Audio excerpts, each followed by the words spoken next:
कधीकधी आपण ज्या व्यक्तीवर सर्वात जास्त प्रेम करतो त्याच्याशीच आपण सर्वात मोठा अन्याय करत असतो. एका मित्राने विचारलेला एक प्रश्न अग्नीच्या आयुष्याचा मार्गच बदलणार आहे. नमस्कार मित्रांनो, तुम्ही पाहत आहात अग्निर. ही एक अशी कथा जिथे प्रेम आहे पण त्याहून जास्त आहे मनाचा संघर्ष. आजच्या भागात अग्नीच्या आयुष्यात त्याचा एक जुना मित्र परत येतो आणि त्याच्याशी झालेल्या एक चर्चा अग्नीला स्वतःसमोर उभं करते. एकीकडे आहे सोनाची आठवण आणि दुसरीकडे नीराचं निस्वार्थ प्रेम. शेवटी अग्नी कोणाचा न्याय करणार? चला तर मग सुरू करूया. अग्नीर भाग 54. 2-3 दिवसातच अग्नीने सांगितल्याप्रमाणे त्या दोघांची मास्टर बेडरूम तयार झाली. त्याने खरं तर नीरालाच तिच्या आवडीप्रमाणे फिरून डेकोर करायला सांगितली होती. पण नीरा पहिलेपासूनच एक मिडल क्लास. त्याच्या मास्टर बेडरूम एवढं तर तिचं माहेरचं घर होतं. म्हणून तिने त्यालाच त्याच्या आवडीप्रमाणे ती रूम डेकोर करायला सांगितली. आणि त्याने देखील तिचे मन समजून तिला आवडेल अशा पद्धतीने ती रूम तयार करून घेतली. नीरा, आज संध्याकाळी जेवणाला काहीतरी स्पेशल बनव. आणि हो, जेवणात आपल्या पद्धतीचा दाल बाटी चुरमा नक्की ठेवशील. नीराने त्याला कोणताही प्रश्न न विचारता फक्त होकार देत मान हलवली. पण आपली परीराणी होतीच. तिच्या डोक्यात तर एक एक प्रश्न सुरू पण झाले आणि ती लगेच अग्नीकडे वळून बसली. त्याला म्हणाली, डॅडा, आज काय आहे? कायराच्या पहिल्या प्रश्नावर अग्नीने फक्त त्याचे खांदे उडवले. ओके, मग आज एक्स्ट्रा एक्सरसाइज डे आहे का? तिच्या या प्रश्नावर त्याने नीराकडे बघत भुवया उंचवल्या. ग्रॅनी मासाहेबांना तर दिवाळीपर्यंत वेळच नाही. दिवाळीनंतर येतो म्हणाल्या त्या. नीराला आता तिच्या बोलण्याची एक एक कडी जुडू लागली होती. त्यामुळे तिच्या चेहऱ्यावर हलकी स्माईल आली.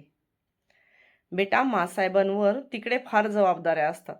त्यामुळे त्या आताच नाही येऊ शकणार. पण मी बोललो आहे त्यांच्याशी. दिवाळीनंतर त्या लवकर येण्याचा प्रयत्न करतील. त्याला वाटले तिला मासाहेबांची आठवण येत असेल, म्हणून त्याने स्पष्टीकरण दिले. ओह डॅडा, मग तो चुरमा कोण खाणार? तिच्या या प्रश्नावर आता कुठे त्याला तिचे बाकीचे प्रश्न कळले.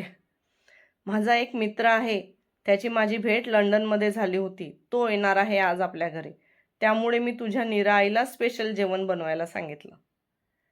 त्याच्या उत्तरावर कुठे तिचे प्रश्न शांत झाले आणि तिने आपल्या नाश्त्याच्या प्लेटकडे बघून आता आरामात नाश्ता करायला सुरुवात केली. घरात कुणीतरी पाहुणे येणार म्हणून नीराने सर्व व्यवस्थित तयारी करून ठेवली होती. कोण, काय, कसे, कुठे हे जरी तिला माहीत नव्हते तरी अग्नी फक्त आणि फक्त विश्वासू लोकांनाच घरी आणेल याची तिला खात्री होती. संध्याकाळ झाली तशी तिने छान कॉटनची साडी घालून तयार झाली. तिने कायराला सुद्धा तयार केले आणि खाली सोफ्यावर बसून अग्नीची वाट बघू लागली.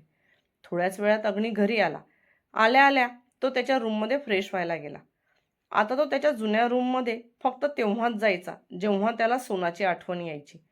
नाहीतर त्याने त्याचे सामानसुद्धा त्या मास्टर बेडरूममध्ये शिफ्ट केले होते. पहिलेच्या बेडरूममध्ये त्याने तिच्या आठवणी सर्व जपून ठेवल्या होत्या आणि आता त्या रूममध्ये जाण्या येण्यासाठी नीराला कोणताही मज्जाव नसल्यामुळे नीरा स्वतः जातीने लक्ष घालून त्या रूमची साफसफाई करून घ्यायची. अग्नी फ्रेश होऊन आला तेव्हा त्या दोघी सोफ्यावर बसून त्याचीच वाट पाहत होत्या. त्यांना पाहून त्याच्या चेहऱ्यावर एक छान स्माईल आली. तो त्या दोघींसमोर मोबाईल धरून बसला. तसे त्या दोघींनी त्याला पोज देऊन फोटो काढण्यास सांगितले. त्याने सुद्धा खुशीत त्यांचा फोटो काढला. थोड्याच वेळात गेस्ट आले. तसं नीरा आणि कायरा अग्नीसोबत गेस्टचे स्वागत करण्यासाठी दरवाजात येऊन उभ्या राहिल्या. Welcome, welcome my dear friend. अग्नीने पुढे होत त्याच्या हातात हात मिसळला. वेलकम तर ठीक आहे, पण तू केव्हापासून एवढा फॉर्मल व्हायला लागला? त्याने असे म्हणताच अग्नीने एक साईडने त्याला आपल्या मिठीत घेतले आणि त्याला सोबत घेऊन तो आनंदात आत आला. नीरा, हा माझा मित्र GD म्हणजे गिरिराज देशमुख. तुम्ही सगळ्यांना आपल्या गिरिराजला काही ओळखलं नसेल, म्हणून मी एका शॉर्ट ब्रेकसाठी त्याला बँगलोरला घेऊन आली आहे.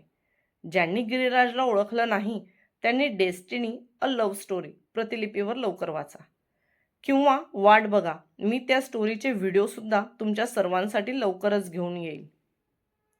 अग्नीने ओळख करून दिली तसे नीराने एक क्षण त्याच्या चेहऱ्याकडे पाहिले आणि त्याला हात जोडून नमस्कार केला.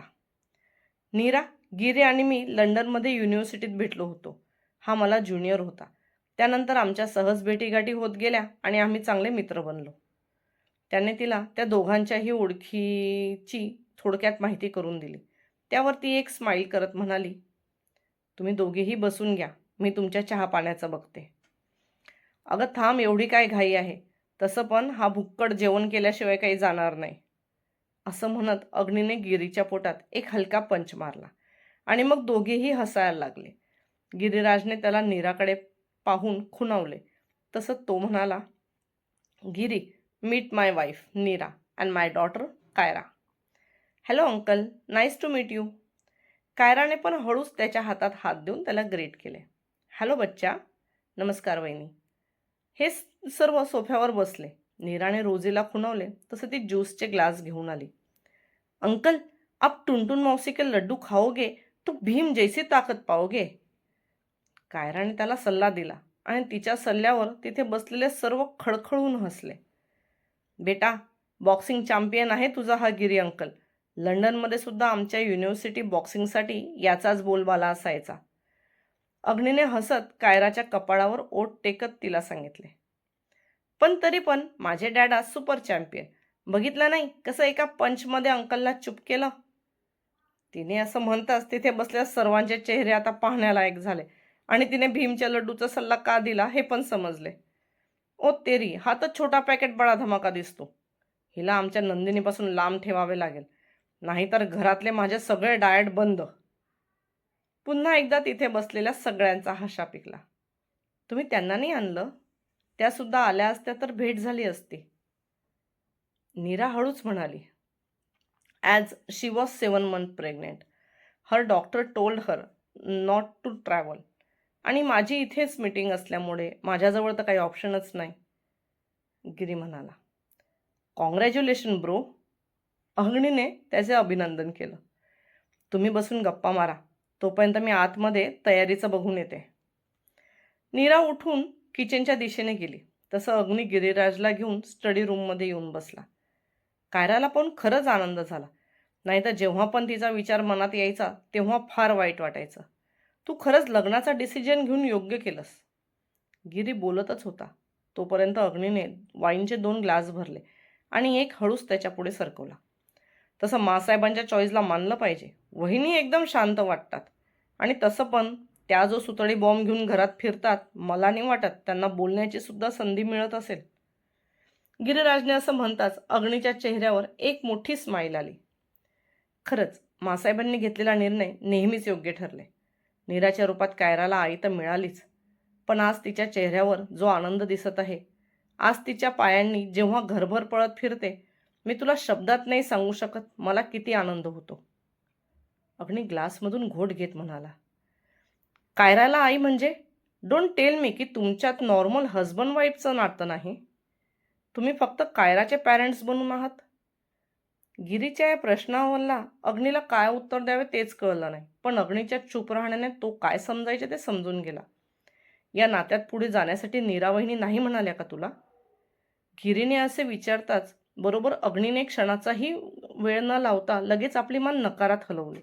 कारण त्याच्या कोणत्याच गोष्टीला नीराने कधीच विरोध केला नव्हता. या नात्याच्या बाबतीतही ती तिच्याकडून पाऊल उचलायला नेहमी तयार होती. पण अजून अग्नीचंच मन कुठेतरी घाबरत होतं. जरी नीराने त्याच्या मनात वेगळी जागा तयार केली असली तरी सुद्धा आपण नीराला पत्नी म्हणून पूर्ण अधिकार दिल्यावर सोनासोबत अन्याय तर होणार नाही ना, हा विचार मध्ये मध्ये त्याच्या मनात डोकवायचा आणि त्याचे पुढे जाणारे पाऊल आपोआप मागे व्हायचे. ओह, मग अडचण नक्की तुझ्याकडून असेल. तुला असं तर वाटत नाही ना की तुझ्या या निर्णयाने सोनावर अन्याय होईल? गिरीने असे म्हणताच त्याने लगेच त्याची नजर स्टडी रूमच्या खिडकीबाहेर फिरवली. त्याचा एक हात खिडकीच्या चौकटीवर आणि एक हात ग्लासवर होता. त्याच्या या शांत रिॲक्शनवर सुद्धा अग्नीला त्याचे उत्तर मिळाले होते. बघ, तू मला सगळ्याच गोष्टीत सिनियर आहे. या लग्नाच्या अनुभवातही तू सिनियरच ठरला. त्यामुळे मी तुला जास्त तर काही सांगू शकत नाही. पण एवढं नक्की सांगतो, हे लग्नाचं बंधन जेवढं कणखर असतं तेवढंच नाजूकही असतं. जर तुमचा आपल्या जोडीदारावर विश्वास असेल तर कोणतंही मोठं वादळ आलं तरी या बंधनावर त्याचा काहीही परिणाम होत नाही. पण जर तूच विश्वास कुठेतरी कमकुवत असेल तर एक हवेची छोटीशी झुळूक आली तरी हे नातं तुटतं. मला सगळं मान्य आहे, पण काय करू? माझं मन पुढे जाण्यास तयार होत नाही. असं वाटतं, की जेव्हा मी सोनासमोर उभा असेल, तेव्हा मी तिच्या नजरेला नजर देऊ शकेल का? अग्नीने लगेच उत्तर दिलं, "का नाही देऊ शकणार? सोनाने स्वतः तुला या गोष्टीसाठी होकार दिला होता. तिने स्वतः तुला सांगितलं होतं, की तिला फक्त कायरासाठी आई नाही, तर तुझ्यासाठी बायकोसुद्धा बघायची होती. उलट तुला असे बघून तुझ्यावर इतके प्रेम करण्याचा पश्चाताप करत असेल ती." गिरीने असे म्हणताच अग्नीने चमकून त्याच्याकडे बघितलं आणि त्याच्या अशा बघण्याने गिरी समजून गेला, की त्याने मारलेला तीर सही निशाण्यावर लागला आहे. हो, बरोबर ऐकलं तू. ती पश्चाताप करत असेल. कारण आपण ज्या व्यक्तीवर खरंच मनापासून प्रेम करतो, आपण नेहमी त्याच्या सुखाची आणि यशाची कामना करतो. तसंच काहीचं सोनाच्या बाबतीत पण झालं. तिने तुझ्यावर खूप प्रेम केलं. इतकं प्रेम की शेवटी जाताना सुद्धा तिने तुझं सुख पाहिलं. आपल्या शेवटच्या क्षणातही तिला तुझी काळजी होती. तिला कायराच्या बाबतीत तुझ्यावर विश्वास होता, की तू काहीही झालं तरी कायराला कमी पडू देणार नाही. पण तोच विश्वास तिला तुझ्या बाबतीत नव्हता. तिला माहीत होतं, की तिच्या जाण्याने तू खचून जाशील आणि आयुष्यात कधीच पुढे पाऊल टाकू शकणार नाही. आणि म्हणूनच ती तुला तिच्या वचनात अडकवून गेली.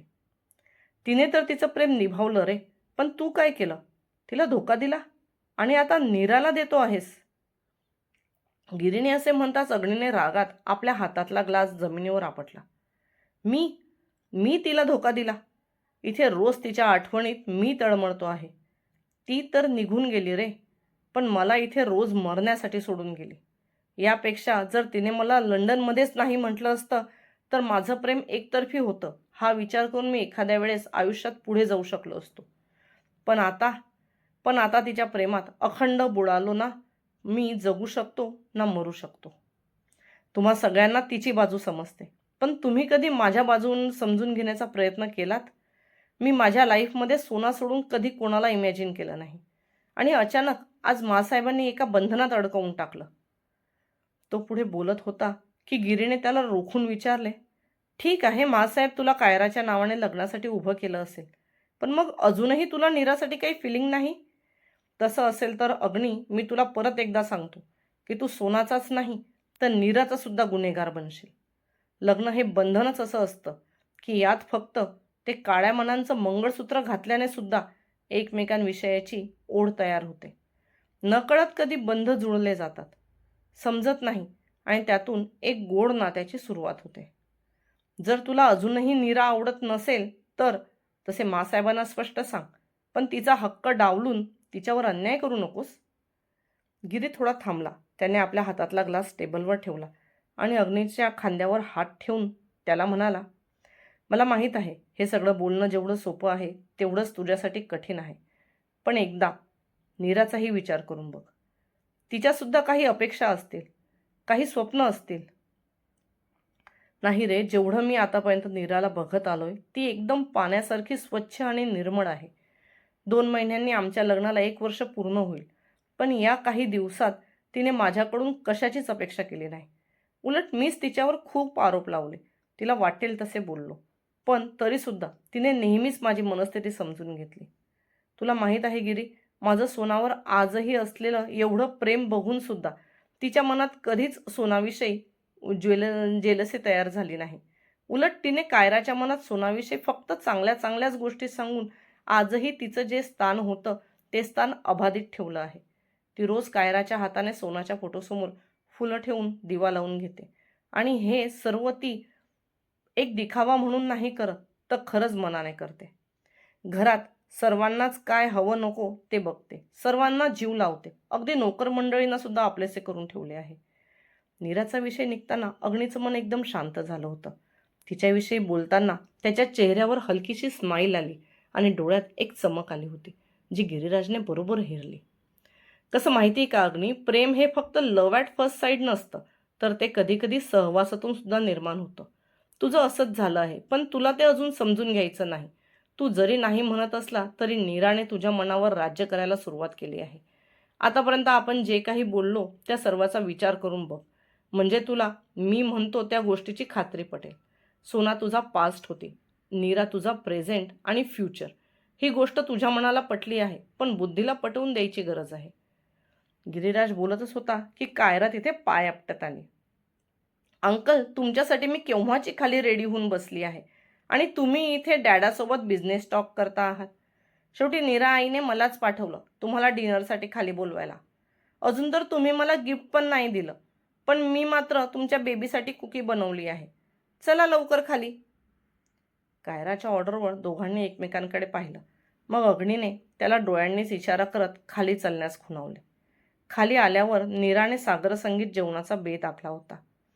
जेवण झाल्यावर गिरीराजने कायरासाठी आणलेले सर्व टॉयज तिला दिले. तिने सुद्धा तिच्या हाताने आणलेली कुकी त्याच्या होणाऱ्या बाळासाठी आणि आता नंदिनीसाठी म्हणून त्याला दिली. थोडा वेळ अजून गप्पा मारून गिरीराज तिथून निघून गेला. जाताना थोड्याच वेळात त्याचा मेसेज अग्नीच्या मोबाईलवर आला. थिंक माय वर्ड. प्रेम कधी चुकीचं नसतं, पण योग्य वेळी योग्य निर्णय न घेतल्याने तेच प्रेम कुणासाठी वेदना बनतं. अग्नी आता स्वतःला समजून घेईल का, की पुन्हा एकदा कुणाचं तरी मन तुटणार? थिंक माय वर्ड गिरीने सांगितलेले हे शब्द अग्नीच्या मनात वादळ निर्माण करणार आहेत. पुढच्या भागात अग्नी कोणता निर्णय घेणार? जर तुम्हाला हा भाग आवडला असेल तर व्हिडिओला लाईक करा, चॅनलला सबस्क्राईब करा आणि कमेंटमध्ये नक्की सांगा तुम्हाला काय वाटते, अग्नीने आता काय करायला हवे. तुमचं प्रत्येक मत या कथेला दिशा देतं. धन्यवाद.